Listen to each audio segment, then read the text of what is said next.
In this summary, I will cover the finite difference equations for solving two-dimensional steady-state conduction problems. The finite difference equations are based on the finite element method, which you may have heard of before. The basis of this method is to take any object and split it up into many small rectangles as if you are overlaying a grid on it.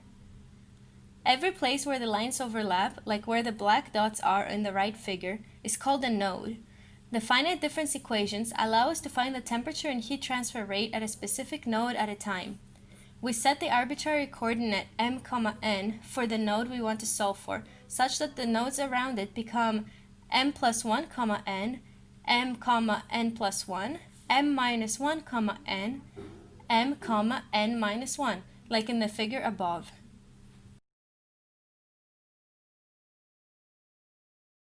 Starting with the approximation that partial t partial x is almost equal to delta t delta x, we now want to define the temperature gradient on each side of this rectangle. Starting with this side, which is located at m plus 1/2, n,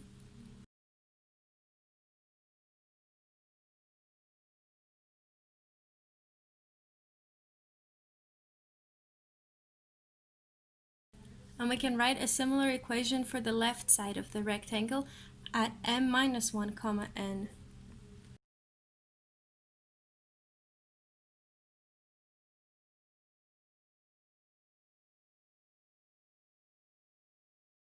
Similarly, for the y direction, we can write the following equations.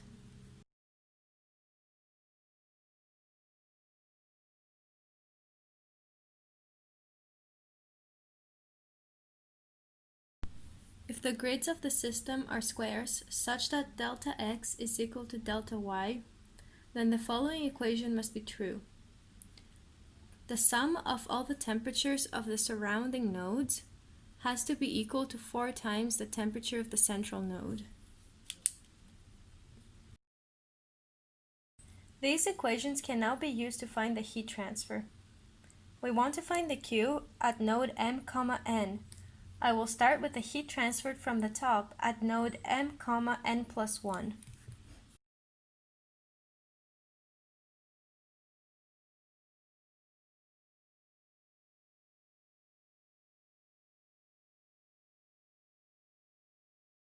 The figure we are working with is two-dimensional. It is the cross-section of some shape, but we have not been given a length.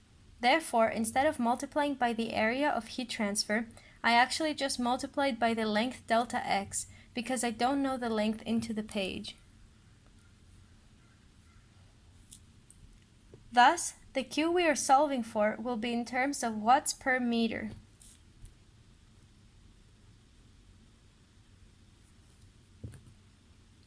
Now, let's look at the heat transferred from the left.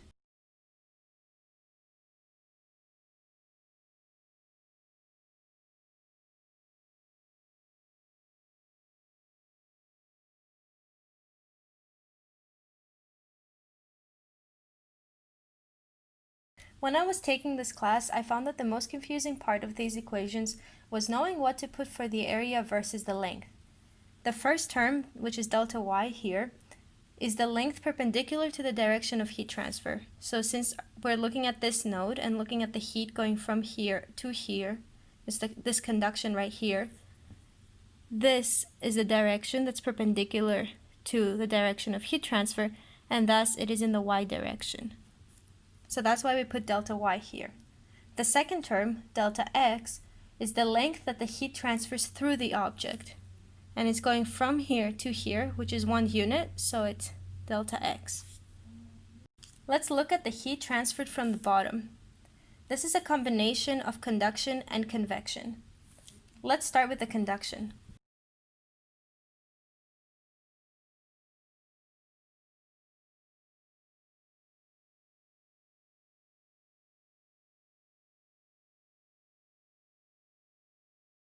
So here you can see that the direction that's perpendicular to the direction of heat transfer is this one. And in this case, we only have half a unit, so it's going to be delta x divided by 2. And now the convection.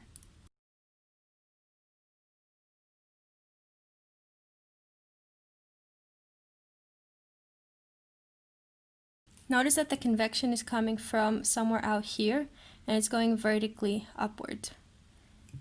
And so then our area is also going to be delta x over 2 because it's just this little piece of area. And then the change in temperature has to be from T infinity to Tm comma n. With the same pattern, for the heat being transferred from the right, we have a conduction and a convection equation.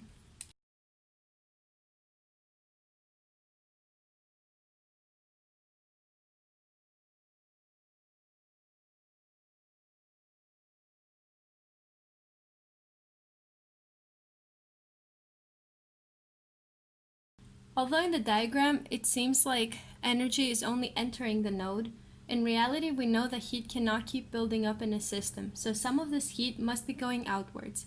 Therefore, the sum of all the equations above must be equal to 0.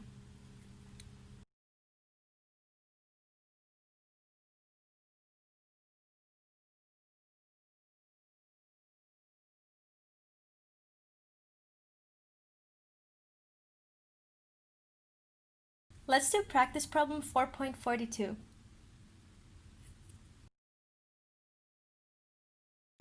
The problem only has conduction, but due to the change of materials in the two horizontal nodes, m-1, n and m+1, n, we will have to write two equations to correctly capture the heat rate going to m, n.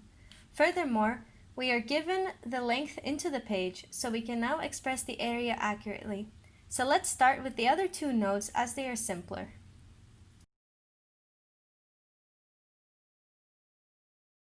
For the left node, we will have two conduction equations, each for the different k, but we can just sum them into one.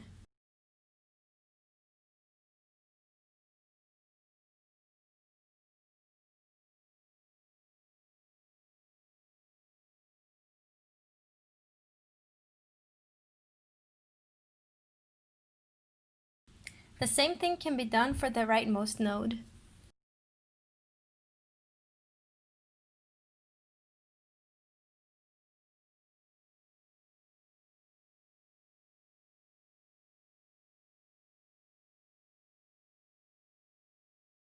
Finally, the finite difference equation under steady-state conditions for m, n is the sum of all the equations above set equal to 0.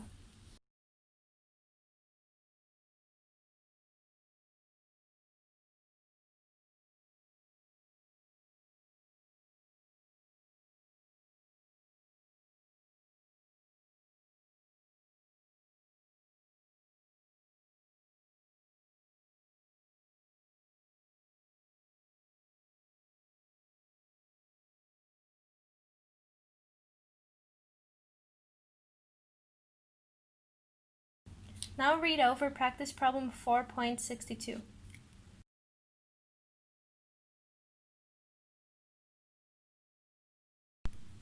As we learned last week, the fin heat rate is equal to the heat rate at the base of the fin.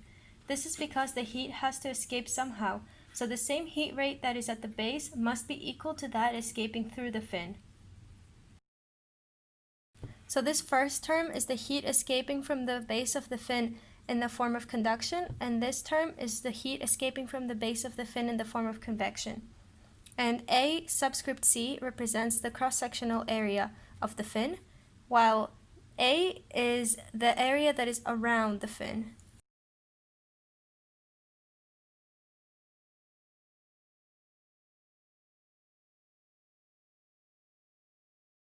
Now we have to determine the temperature at node 3.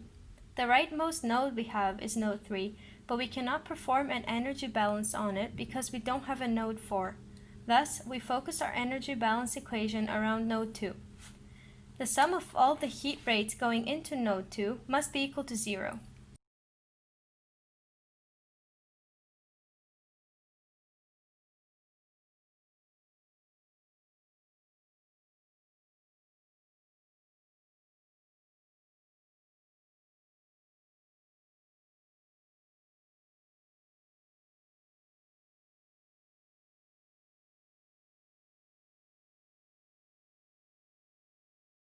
At this point, you can now rearrange everything and solve for T3.